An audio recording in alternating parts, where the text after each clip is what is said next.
David Uosikkinen in the Pocket is sponsored by the School of Rock Main Line and Kroger Percussion. I'd like to thank the School of Rock Main Line, located at 511 Old Lancaster Road in Berwyn. You can visit their website at schoolofrock.com. Ask for Dave Marsh or Rick Allison. I'd like to thank Kroger Percussion at krogerpercussion.com at a /ITP, and it'll bring you to a website. You'll get a 5% discount. Call Eric Metz at 215-669-8588. That's KrogerPercussion.com.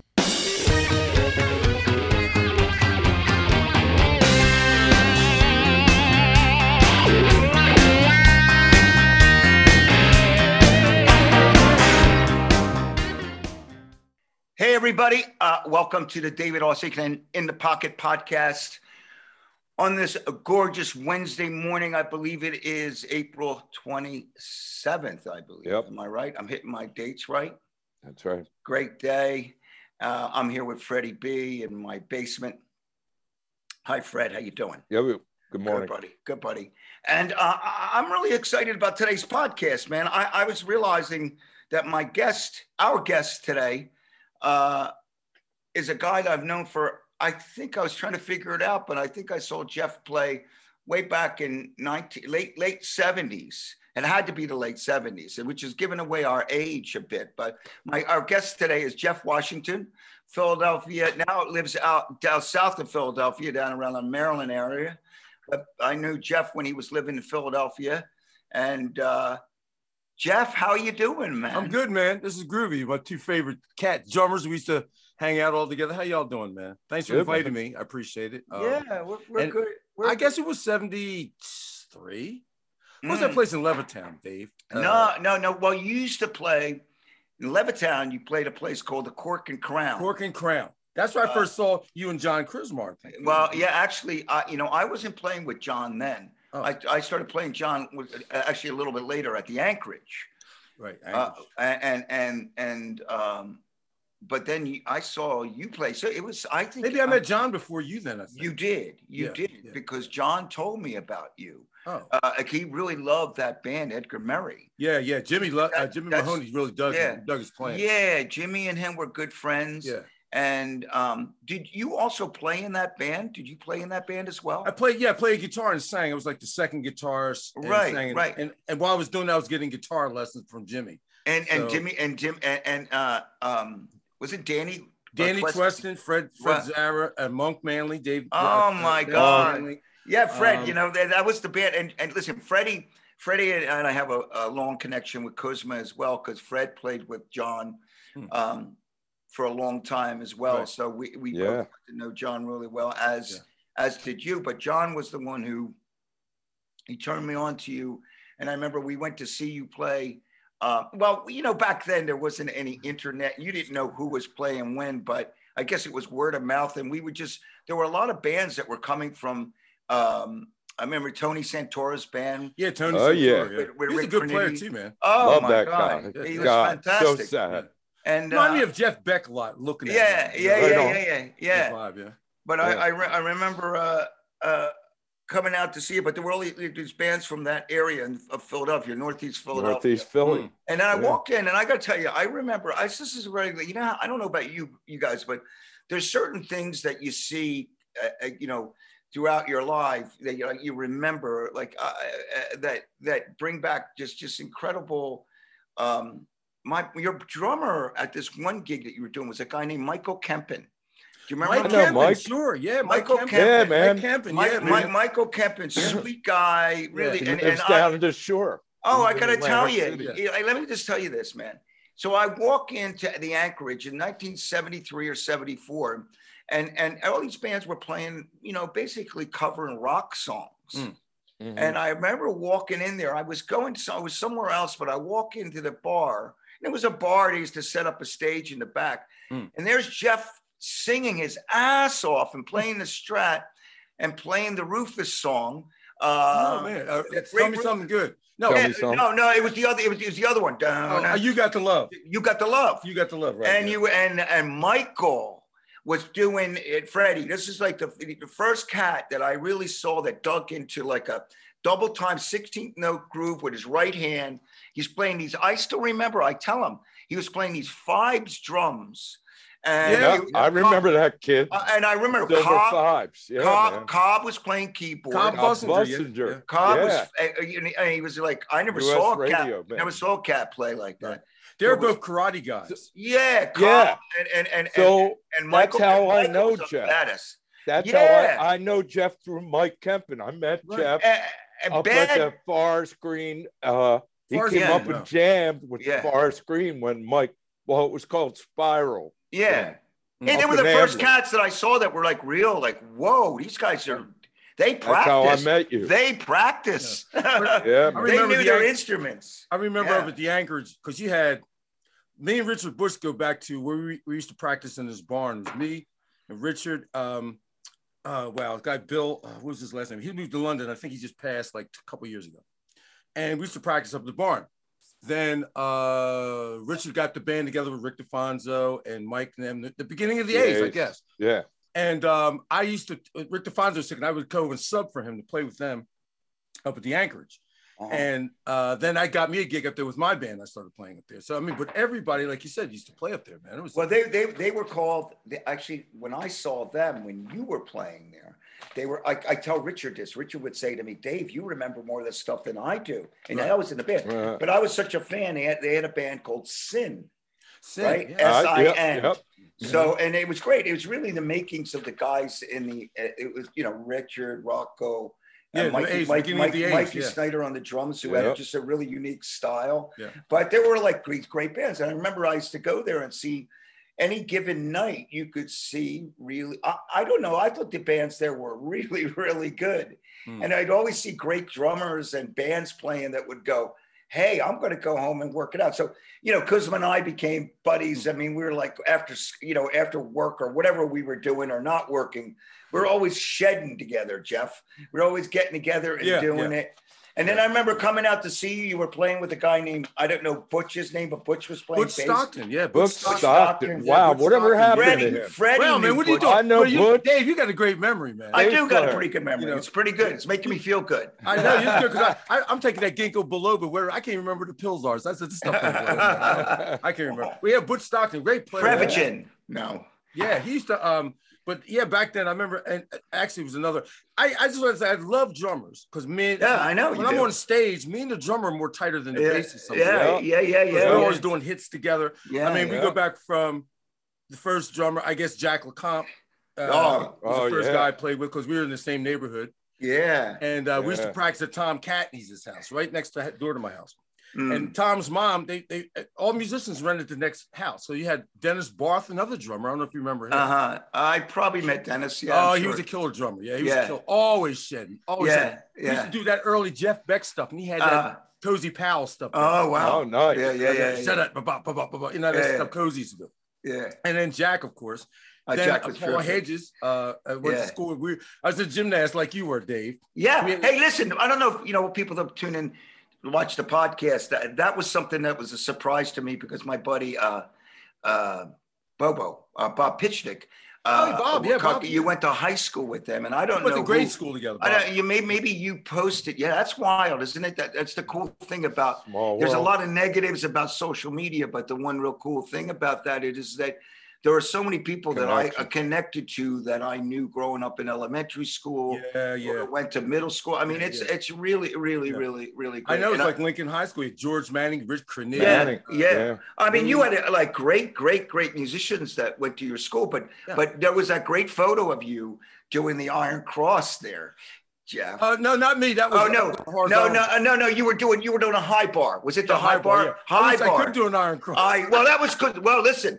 No, see, that was Kuzma. Kuzma could do the Iron Cross. Oh, he was a gymnast too? Oh, my God. Well, that's how I met John. Oh. I actually met John. I was a gymnast as well, as we talked about. Right. But John was 5 years older than me. So I walked into the gym one day, and John had his leather jacket on, had a cigarette. Nobody was doing it, had a cigarette, and he took the leather jacket off. I think he still had the cigarette in his mouth, and he got up on the rings and did an Iron Cross. Oh, shit.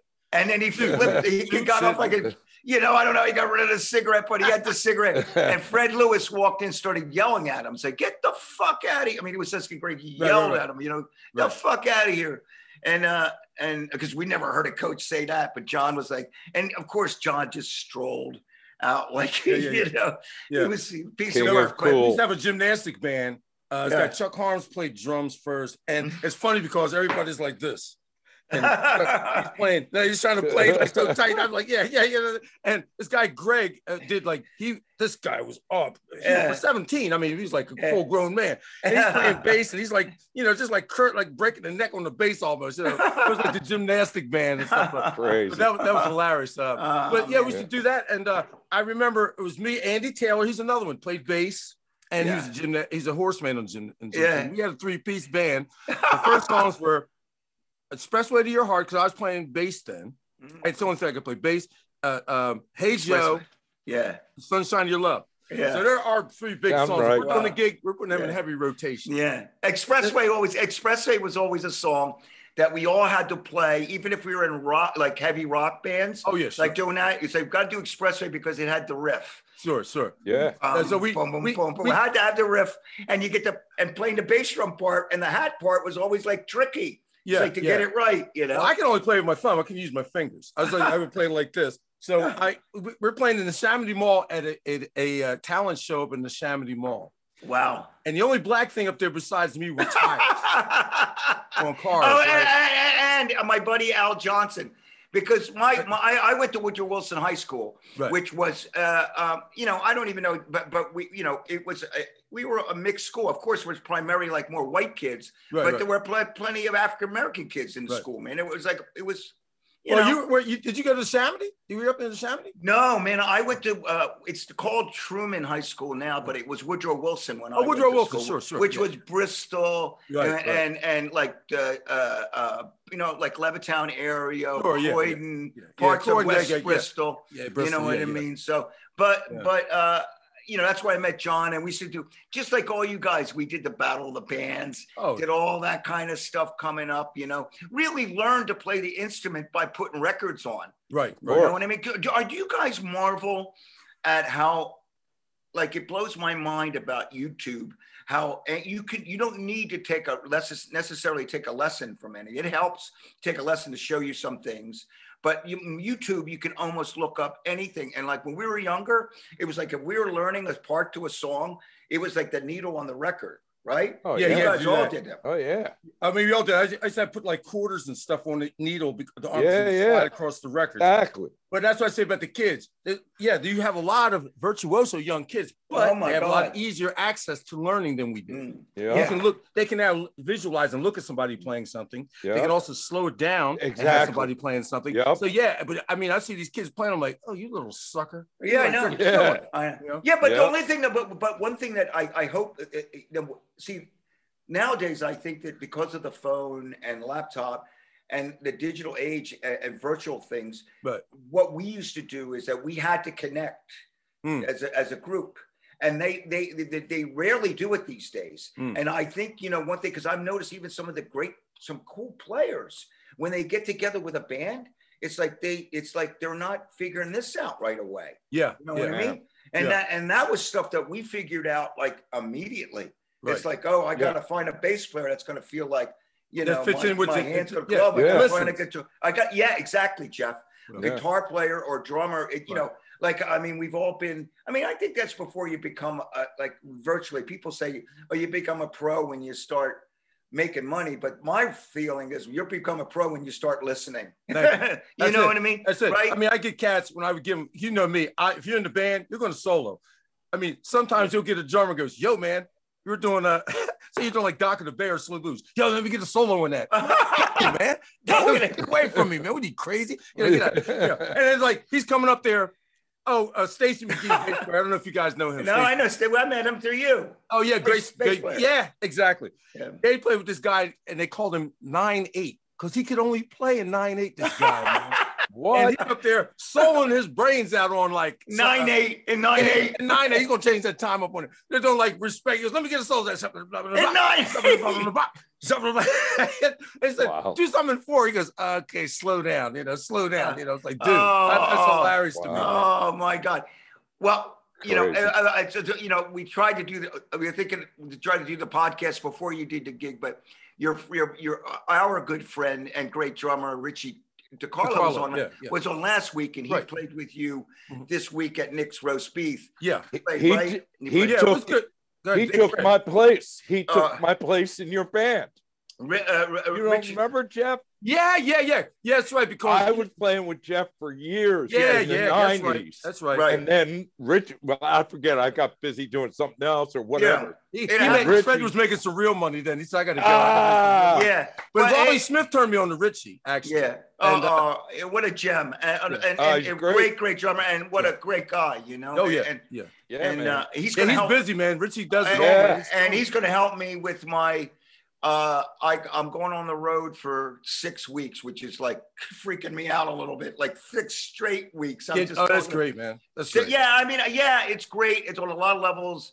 I miss the road. I miss the road. I don't miss the tiredness. Well, yeah, and being beat up, like going to your, what I'm saying. You go to your hotel room. You finally check in early in the morning, and you order room service, and you're waiting for sound check. You're laying on the bed with all the food around you that you're too tired to move, and guitar cases all over, And I joined the music. I said, I want to be like the Beatles. I want chicks running after me to just make money. I didn't know all the backstab. And then you're sleeping. You're gonna go through psychology major become. Well, listen, I honestly, because my wife Dallin was saying to me last night, because I was going, God, I forgot, because for me, because both of you guys have done it, after about 4 weeks of not being home, I get a little squirrely. I get a little bit like I start thinking about going home. It's like you get to it and you get to it. But Dallin said you're gonna love it. Because it's been a couple of years doing that kind of run. Right. But like you mentioned solos, I'm doing a solo in the Hooters show, which we do every night, and I'm doing it. And Richie DiCarlo is going to help me. He's really whiz with the electronic stuff. He's giving me recommendations on triggers and stuff. Right. He's great. He promised me to come over before I leave on the tour to help me do some things here. We go back. A friend like that. Yeah, we go back from. When it was me, him, and a bass player named Boggs Dorsey, really good bassist. He's such a character. You remember him, Fred? Yeah, absolutely. So we used to do a residency at Abilene on South Street. Abilene, exactly. And we would do everything from manic depression to What Is Hip. Cool. Right. Nice. And Richie said, man, we need to record this stuff. And so I think I brought in a DAT machine, or the sound man had, I forget, but we recorded live.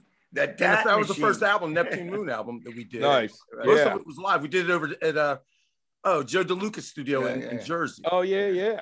And we did it. It came out real nice, and then we're just off and on. But I played with so many great drummers, man. I mean, on the road. I met Dennis Chambers through you. Yeah, well, I met him through when I was the drummer used to play Melbourne Moore, Calvin T. Jones, killer drummer from Baltimore. I love drummers from Baltimore, badass. That's where drummers come out of Baltimore. Philly's a bass town, and Baltimore's true. Yeah, you got some drummers, badass. Yeah. And so we were I was out with Melba, and we were playing in Syracuse, New York, or something, and what's his name? Chester Thompson's, and we're in He's from the Baltimore restaurant. too. And Phil Collins was playing next door. We were in one hall arena, and he was right across the arena. We were staying at the hotel, and they knew each other. That's how I met him. We go over there and to the sound check with Phil Collins. He's there before everybody. He's there playing piano by himself, water load up. Earth, Wind, and Fire's horns were playing with him. Then the Phoenix. Right. They come in, and we're all hanging. And upstairs in the dressing room, the saxophone player, I can't remember his name. He did Rodney Dangerfield to a T. And what was the name, Freddie? Don Myrick? I think so. I think that was his name. That's the guy who played where Earth, Wind, and Fire did all those solos. Yeah, that might have been him. I kind of think that. But he did Rodney Dangerfield imitations. This guy was hilarious. So we're all upstairs laughing and stuff. Phil Collins is standing right behind me. And I felt like such an asshole because I didn't even say hello. I was like, hello, but I didn't talk to him. I'm like, fucking Phil Collins, man, talk to him. I was like, kind of in a weird mood, like I was kind of shy toward it. Sure, right now, sure. Come on, folks, have a ginger beer together, like that. But that's they didn't make ginger beer back then. Yeah, they didn't have ginger beer. Well, they did in ginger Jamaica. Ale back then. Right. Used to have it in Jamaica with a bunch of other things, but there you go. Yeah, man. But I've seen them gold records back there, baby. I've seen them gold records. Give me one of them Jones back there real quick. Hey, that could be in anybody's wall. I was telling somebody the other day that right place, right time, and right connections. Eric, and Rob, and of course the other guys. But we've been doing it for so freaking long. And man. And they were really not only great songwriters, but they always put themselves in a position to succeed. Right. That's how I always look at it. It's like I tell young people trying to come up, I said, people go, you got to be lucky in some ways, but you got to put yourself in a position to be successful. You got to be ready. You got to be ready for it. And then you got to, it sometimes is like, how do you surround yourself with? How do you, some people are really smart with that years ago. Nowadays, we have so much information from the internet, and you can find out a lot of things real quickly. Accessibility is amazing, but a lot of times accessibility is like what makes things work, Right, exactly. You know what I mean? So it's like, it's amazing what a few dollars in your pocket will do for you for getting gear. And, like I remember like when I was a musician and thinking, I want to be able to play like Jeff. I'm sure there's guitars when you were younger. Like I'd like that guitar. Oh yeah. Wish I had that. I wish I had that, but it's like, I can't afford that. You know what I mean? No. Like, not everybody's Rick Cornetti where you have like 14 guitars. Yeah, you know what I'm saying? I started off with like a Tisco Del Rey bass, and I couldn't afford strings, so I had to string whatever one would fit the length of the bass. Yeah. And the pickups were always jumping out of the bass and hitting the strings from the magnets. Yeah. So I would bang it like this, thinking, wow, he's really getting into it, man. It was like part of the show or something. Yeah. Jeff, you've been, you're what you hear it a lot, like a lifer. You committed your life to playing music at an early age. It's like, this is what I do. This is what I'm going to do. Even through the good or bad times playing music, you were always an artist and a musician. When did you make that, because I remember after, say the Anchorage, when was your first gig? Because I remember running into you at the Hyatt in LA. Yeah. And I was staying at the Hyatt, and there was that party going on. I remember it was the first time I ever met Steve Gadd. Right. Because Zildjian convention or something. Yes. John DeChristopher was there, and he goes, "You want to meet Gadd?" And I said, "Of course I do." Right. And Gadd was just 2 years sober at the time. Right. He was celebrating his 2 years, and he looked completely different because I saw him one other time, and he was like me. He was nodding out. Right, but we were both in a really good place, Right. But you were hanging out there too. You were with Dennis Chambers, I remember. No, well, I was hanging with we were on tour then with Misha Paris and Symphony. Oh, okay. So it was nice. It was a really nice surprise to see you. I was with John Adams. John Adams out of New York, great keyboardist. He's played. Yeah. Actually, he turned me on a lot of gigs. He's played with everybody from Omar Hakim to Harry Belafonte. There's a monster. Omar Hakim is and actually, John and I wrote Hello Monroe together. But anyway. Yeah, we're going to play that. We're going to. Hey, wait, you know what? Stop right there. Oh. Hello, Monroe. We got, let's you got, I believe you have Hello, Monroe.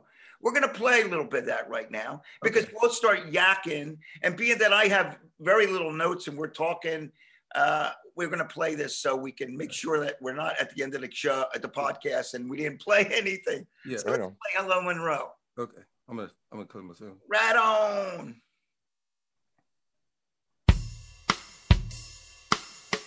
This is a big departure from what I do. Monroe is my ex-wife. That's cool.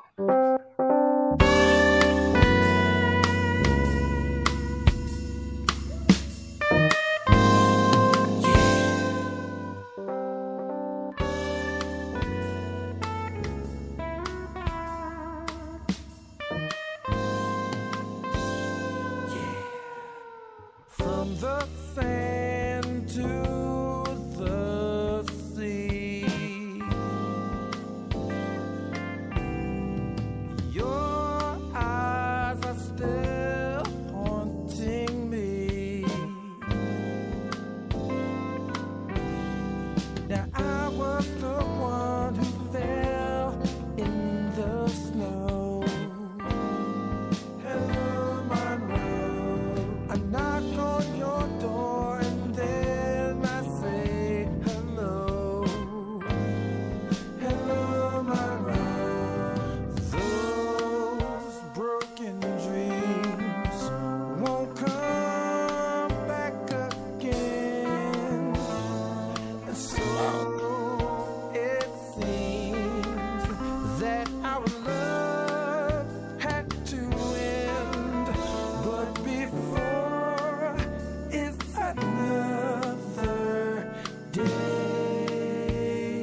So I say, hello, Monroe, and how are you today?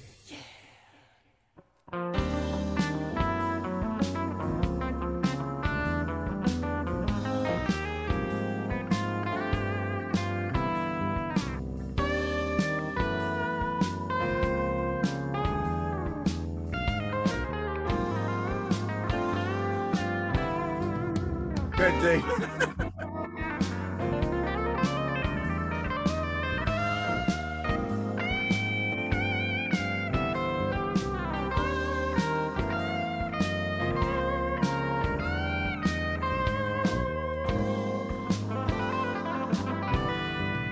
Those broken dreams won't come back again, and so it seems that our love had to end.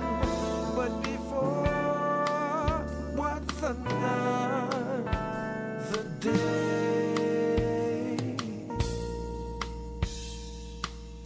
Hello, Monroe, and how are you today? Like birds of a feather when we were together. Man, that's killer, man. You like that, man? Thanks, man. I like it a lot, man. You know, it's got a Stevie thing too. Yeah, I can say that. Yeah, man. Yeah. It was it just pretty much fades there. Hey, man. Jim, you could fade it. Hey, man. Really nice. Really nice. It was great too. John Adams, the keyboardist. I heard he played it one time for me over the phone. I'm like, send that to me. Yeah. So I arranged the drums and the vocals and wrote lyrics and pretty much arranged it. And that's him playing bass and keys. Yeah, nice bass player. And I'm doing the drums and all the vocals, and I think I did a couple of the bass parts in there maybe, but that's mainly him. So we split. So I just said hello. I just came to me. I was talking to my ex-wife. She's up in Vancouver, and John's wife didn't know my wife's name was Monroe, and she goes, "Why is he singing about a man?" I said, "No, that was her name." So it was kind of great vocal. You know what? Yeah. I think. Well, there's a lot of, it's interesting about the name that, man, there's nowadays with unusual, everybody's always looking for the name. I have a couple, I have a nephew and a niece that just had a baby, and I have a nephew that's about to have a baby. So names have been in a lot of discussion, but, Dallin actually, I think at one time, Dallin could be a boy or a girl. Yeah, that's true. Yeah. And actually, gays, like, I've never met a girl, David. But I've met a girl, Freddy. Freddie, sure. Yeah, Freddie. Freddie, and I probably, yeah, right. How many Jeffrey women have you met? Jeff. I don't know if I want to meet any Jeff women. No Jeff women are Irving. Hi, honey, my name is Irving. Baby, I'm going to work, Yeah. So that's amazing for that. I am. Just writing, I mean, it's like I have so many different things. Like I'm trying to finish up some stuff, but I'm pulled in so many directions right now. I like this, I like that. That's good. Like this, and I'm trying to be too picky and overthinking stuff. You know what I mean? So it's just like just let it go, man. Put it in there. And how do you do your drum stuff? How you said you did the drums? Did you? Yeah, well, I pretty much play. I'll play it on pads. Oh, nice. I'll do it on pads and. Then put some fills in like that. And, crashes because I know how drummers work. So if you hear a fill, you're not going to hear a hi-hat in the background while somebody's doing a fill. Right. It's like watching those old Elvis movies, and there's a solo playing. He's playing chords, and it's supposed to be a solo. It has not pantomiming right. So I've been doing it like that for years. That's cool. That's cool. I mean, pretty much the only album I've done with a band was the first one with me, Richie, and Boggs. Last other two albums were all I do everything myself. Yeah. But I missed that live. You do it at home? Yeah. Do it right here in my studio. That's where I'm at here. You see everything. Oh, cool. You got some nice guitars up there. Yeah, these are some old ones. I have. I endorse Nag's guitar. I have to. Yeah, I saw that. This is one I just picked this one up here. Oh, cool. Oh, nice. Is that a Nag's guitar as well? No, this is like a knockoff that I put together. And you put it together. Yeah, it's not a Nag's guitar. No, it's not a Nag's. My Nag's. I should have had that here. Joe Nag's. I still love you, baby. That's weird. Nag's guitars it's great because they're 5 miles from my house. Oh, that's cool. And Joe Nag is the main designer for Paul Reed Smith. And all the bodies for Paul Reed Smith, that's Joe's design. So he started his own company like 10, 15 years ago. Yeah. Steve Stevens plays them. Doug Rappaport. Oh, wow. Really? Eric Gales was supposed to play, but then he got another deal. Larry Mitchell, another Grammy Award winner. Yeah. I know Larry. I played with Larry once. Yes, a lot of good players. And the guitars are great. And this is one of the nicest people. They send me Christmas cards, and I can go down there. Yeah. Joe, I need something on the guitar. He gets it done for me. You know, it's funny that you mentioned Larry Mitchell, because I remember I went through a period for a little while when I was living out in San Diego, and I was doing I was working for a company called MP3.com for a while. Oh yeah, I remember that. And I was so I mean I couldn't play as much as I would like. So, but I remember Carmine and I sat in with Larry at some place's restaurant. And I remember I wasn't playing, so I was like, oh man, like everything had to come to me. Like it was like a second later. But Carmine Rojas? Carmine I've known for about as long as I've known you. You know, he was playing bass. But I remember Larry, and I remember distinctly thinking when he was playing, I said, you remind me of a guy I know from Philadelphia. Oh, that's crazy. Which was you. Which is you. I might have even said something to him then, you know, but we're going way back. Yeah. Because we were playing at some like country club in Del Mar or someplace like that, you know. Wow. Larry, he's good. He lives in Alabama now. He was mainly in New York, but he does a lot of work for Nags. He has his own model out, his own Nags model. Oh yeah. I remember he played on the Rick Ocasek. I think he did. Yeah, he did Rick Ocasek record. That I remember. I was supposed to sub. I was supposed to work with him on this other level. But I remember him being. I remember thinking, man, there's a guy in the East Coast that plays a lot like you, and it was you. Oh, that's funny. You know? That's like when we first. When I first joined. Well, I'll tell you about Dee Dee Bridgewater. I was working at this Clover. I don't remember Clover. The stores? Yeah, sure. Yeah. So I was working there in the record department. It was weird. I used to hang out at WMT Records in Philly. Oh, yeah. Right. As Lady Lee Lott, I loved her, but she treated me like her little brother. Okay. And she calls me up and says, Dee Dee Bridgewater's down to Bijou. She needs a guitar player. You want to come do the gig? I'm like, that night? That day. And I'm like, yeah. I'm like, listen, man, those were the days. Right, Freddie, you've done them. I've done them. Yeah. They need you a drummer tonight. And Dee Dee Bridgewater was playing the Bijou. Yeah, you know? And Billy Eckstein. Whoa. And I had to get this. And Stanley Clark had just produced this album called Just Family. Yeah. I get the album. I'm listening to it. I'm like, shit. I ain't gonna be good. Bob Kelly. I don't know if you remember Bob Kelly. He used to work with The Dream and all that. He's over in London now. Oh, yeah, sure I do. Yeah. He drives me down to the Bijou. I'm like, I'm scared to think, what are you going to do? I'm like, fuck it, I'm here now, I guess. I'm going to do it. You're going to do it. So I go up there, meet the music director. Yeah. And I'm looking at the charts. Yeah. And I'm like, how were you with charts back then? Pretty good, because I was studying a lot then. So I wasn't okay. But there was like figures I had to learn that were Ray Gomez was playing guitar. What's it called? Drummer Jerry Brown. Jerry Brown. A School Days band. That's what it was. Yeah. So I asked them. I said, "Man," I said, "Do you have a cassette of the show?" And they did the same show. I listened to the cassette, memorized it. Yeah. Went on and did the first show. That day you had to memorize it. Memorize it. Do the first show. Do the second show. So I'm like, okay, I got through it. So I said, thanks. I'm waiting for my pay. She goes, bring your clothes tomorrow. I'm like, what do you mean? What? She goes, bring your clothes.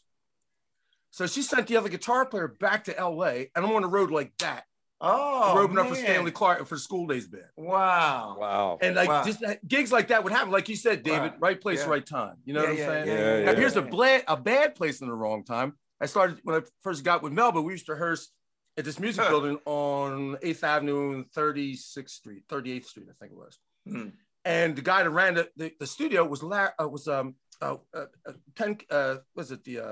Penn State coach, his nephew, Joe Paterno's nephew. Yeah. Oh, okay. And he managed this girl, was always there singing and stuff. So I would get there early because I had to take the train from Philly. So I would always get there early.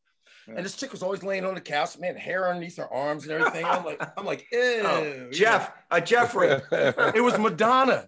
It was fucking Madonna. Oh, shit. And he was managing her then. Me and the drummer were supposed to play on her demos, and we got snowed in Pittsburgh. We had to do a gig in Pittsburgh and got snowed in. And so here comes Nile Rodgers. We'll do it. And that was it.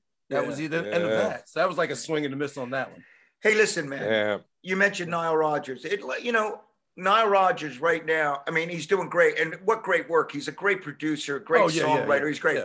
But I got to tell you, man, I have found, when I mentioned doing the mp3.com thing, like it was an opportunity for me to, support my family. The company was going public. So it was got a windfall. I kind of fell into it, totally lucky. Learned a lot about, digital stuff like that.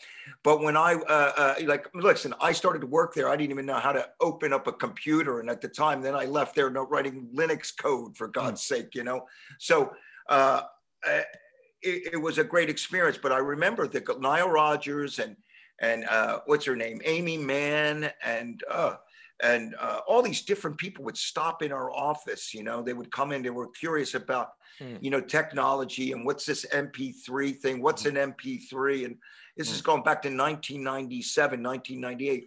But I remember Nile I don't know if it's possible to be Nile Rodgers and be down on your luck, but he was like saying to me, he goes, I need a gig. Wow. I remember he was saying to me, he's like, I mean, you did the Bowie, was this after Let's Dance in China Growing, all the great stuff. But after that, he was telling me, because I need a gig.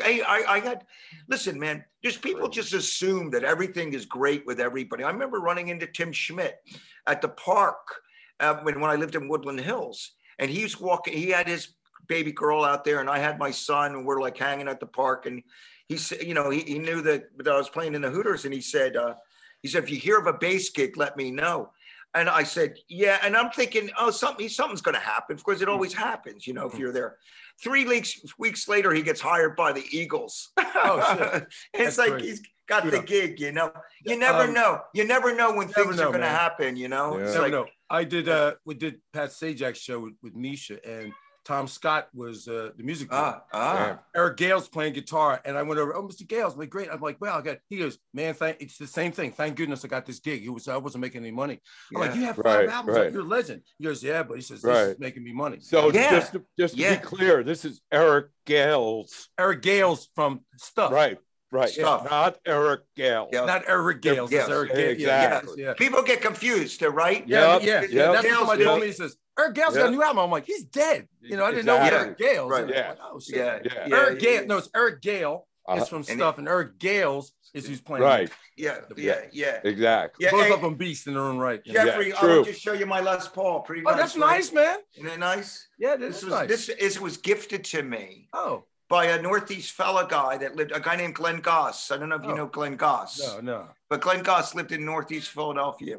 He passed away a couple of years ago, and he was a brilliant songwriter and stuff like that. And when he passed away, he told his wife, I wanted David to have my guitar. Oh, that's beautiful, man. Send me his guitar. I can't grab it through here. I was going to try. It's amazing. Yeah, man, you got to play it sometimes. Let me get out there and play it sometimes, man. It's really. I'm trying to get a right angle on his camera. Does it look okay out there? You look good, man. You look great.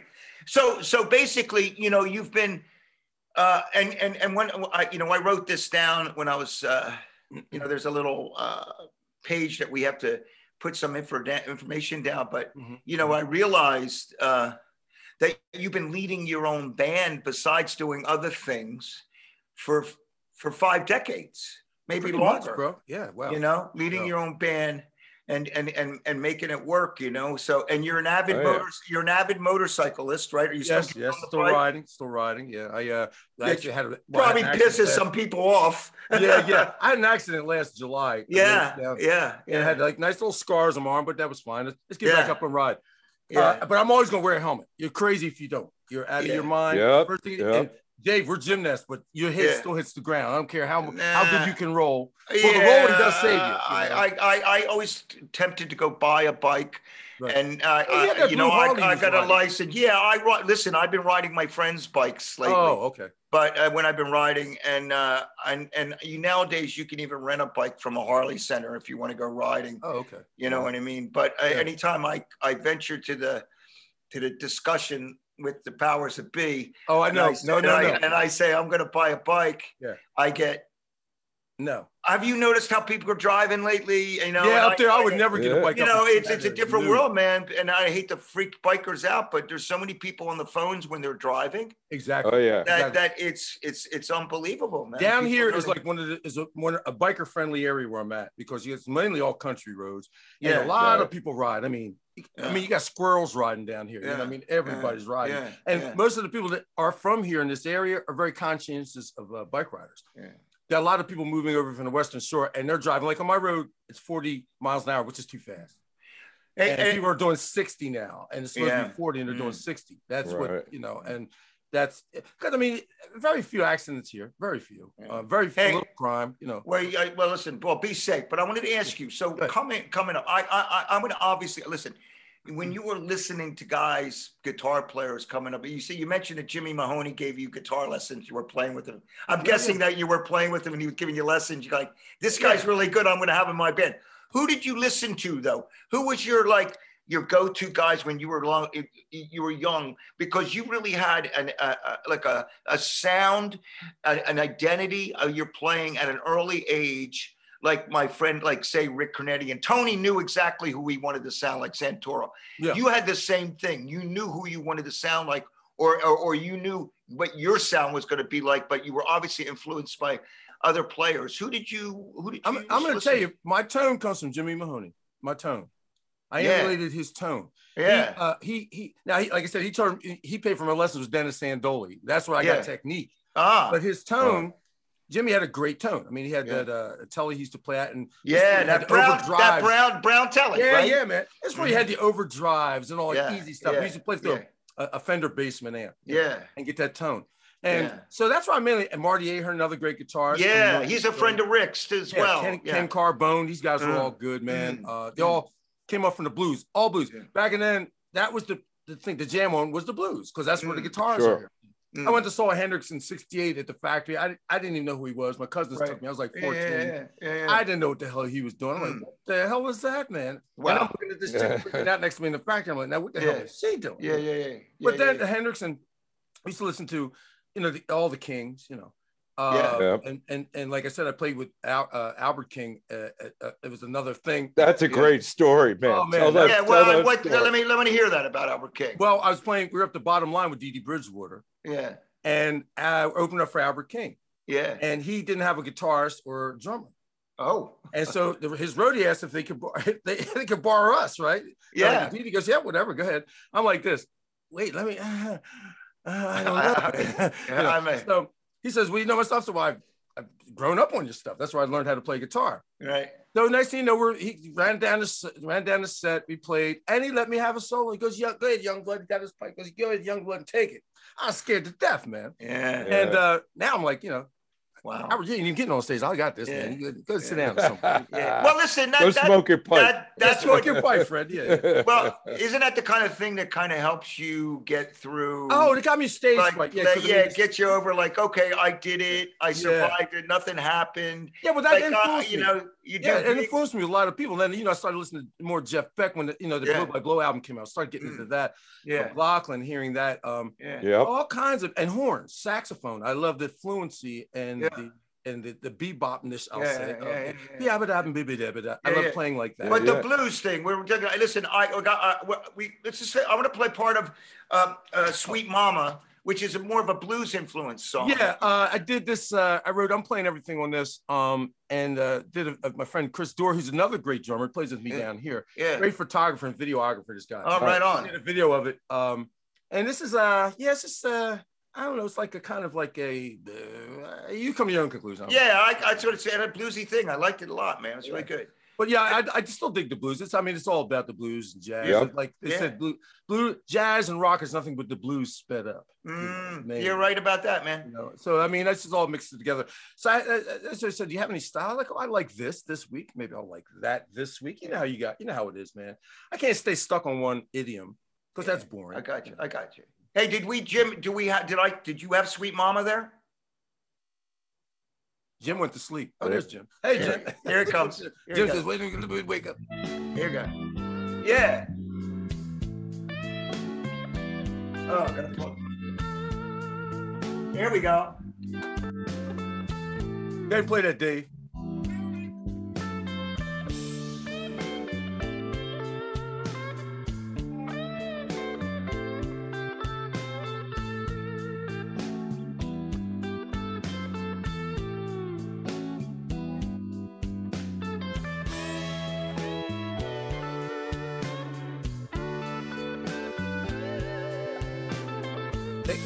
they can't see me. Can they see me while you're playing this? Yeah. Okay. I was gonna go blow my nose. You can blow your nose on it. I'll be right back.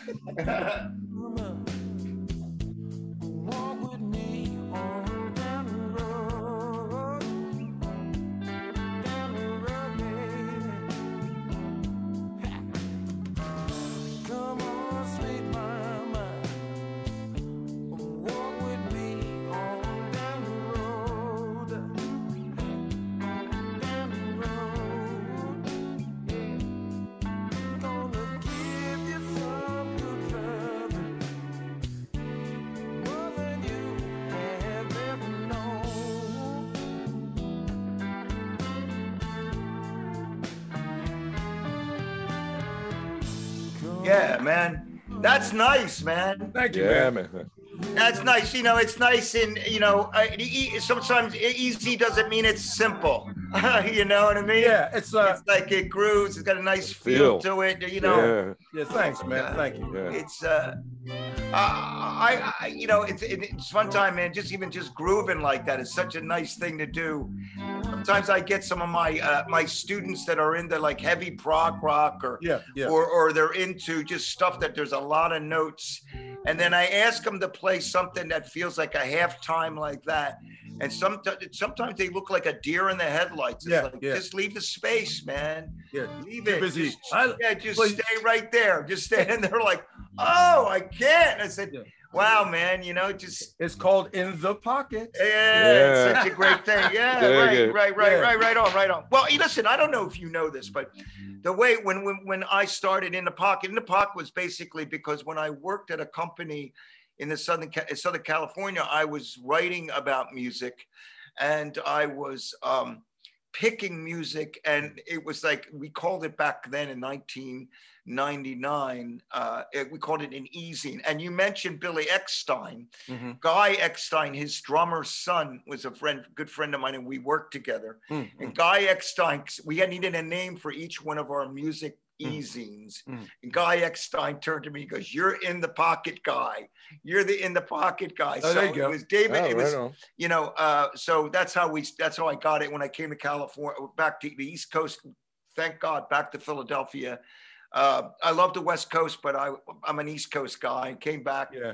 That was the name, you know, that we just went with, you know. So I lived out there for a minute too, and couldn't wait to get back here. I lived out there 78, you know. It's like, I got to get out of here. I was like supposed to play these bands. Everybody's like, I'm like eating potato sandwiches and stuff, you know, man, trying to make some money. Yeah. And the band Switch was on Motown.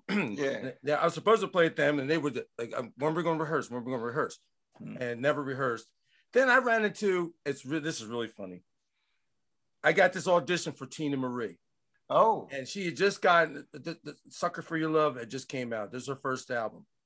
So I got this friend of mine to drive me up there. She's up in North Hollywood, Zeus Drive near Warren Beatty's house, right? It's all up there in the hills.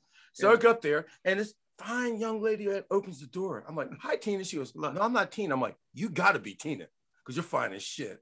No, I said, "No, I'm not Tina." She goes, "Tina's over there." I'm like, "Who? This chick look like Janis Joplin over there in the corner." I'm like, "Who the fuck is that?" They said, "That's Tina," because I'm thinking it's a black chick because of the way she was singing. You know? Right. I'm auditioning for her, and she dug me because I sang, and we funked up. Yeah. The guitar player's place that I took in Dee Dee Bridgewater was their audition, and I took the gig again, man. This guy's gonna fucking kill me, right? But she wasn't paying for rehearsal. Or no per diem. I'm like, dude, I can't, you know, I'm gonna make some bucks. I can't just rehearse and just back and forth. So I never took the gig, but I got the gig. Wow. That's before Dougie, right? Oh yeah, way before. Yeah, Dougie was like little baby then thing in 78. I didn't know he was born in 78, you know. Yeah, I know. But I met Dougie with Sam Peaks. Fred, you know, I know Sam. No, Sam and I started playing together. Still alive? The saxophone, he's still alive. Yeah. But he's played. Isn't that funny when you ask that these days? The guys are still around. I know. Yeah. That's what you got to ask these days. That's what you got to ask. But Sam played a lot with Philly International. He's sax on Evelyn Champagne King Shame and all that. He was like the really good records band leader at the Uptown, wasn't he? Yeah, I think he was. He was. But he had this Junior Walker bike. Play his ass off. So totally.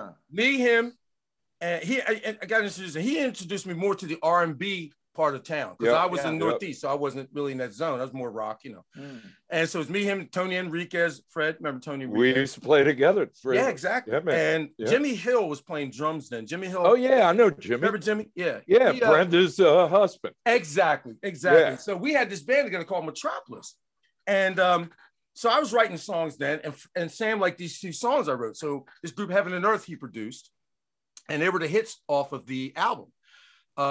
And that's where I met Dougie at because he was one of the session players. Yeah. Herb Smith was there too. I think Darryl Burgee was there too. Who else? All the cast. That's a band. Yeah, the band back then, That's so a band. It was really interesting. Yeah. And it was funny because I was a player, but I wasn't a jazz player then. I didn't. I had theory, but wasn't applying it, shall I say? And Herb Smith came and soloed. I was a little pissed that he soloed on my record, but he fucking nailed it. He killed it on guitar because he's in the George Benson thing at that time. Wow. And Sam made this song more R&B than rock than what it was, Right. And, I mean, I'm still, they love it over in London. I'm still getting royalty checks from London from it. Yeah. Nice. That's a beautiful thing when you get royalty checks. Yeah. Like royalty. Mailbox money. Woo, yeah, royalties, Or if you're like, I'll tell you, I know, brother.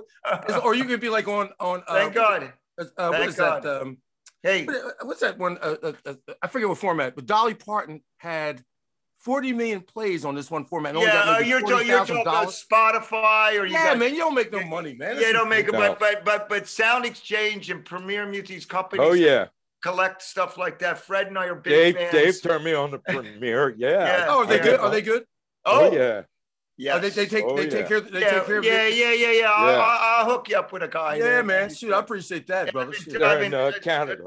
10 years now. I've been up. They've been doing my thing. You've been with them for 10 years? Yeah. Okay. Yeah. And they take care of you, right? Incredible. Oh, very cool. Incredible. That's really uplifting and hopeful, isn't it? Yeah. They're great people. I owe my friend Keith Scott, who plays guitar with Bryan Adams, is the one who hooked me up with them. And okay, very cool. One day he said to me, he goes, "Dave, what do you know about neighboring rights?" And I go, "Nothing." And then I started looking it up, and then that's when I started doing more research into going like, wait a minute, I'm supposed to get paid on this. So, yeah, right. You know what I mean? You find this stuff out, you go like, hey. Wait, you pay me too? Oh, you mean I get paid too? Yeah. It's I go to the movies by myself or something. Yeah. It's a great thing. Hey, listen, so Jeff, what do you got coming up? Do you have any gigs coming up? Yeah, this Sunday I'm playing at the Caroline County Jazz Festival. Right on. Nice. And if somebody wants to come, how do they? It's in Maryland. You can go. People come to Maryland. People come over. Caroline County Jazz Festival. Just all you gotta do is look that up on Google it. Yeah. Do you have a website? Do you have your own website? JeffWash.com. Jeff Wash, is it JeffWash.com? Jeff Washington. JeffWash.com. Jeff Wash, beautiful. JeffWash.com.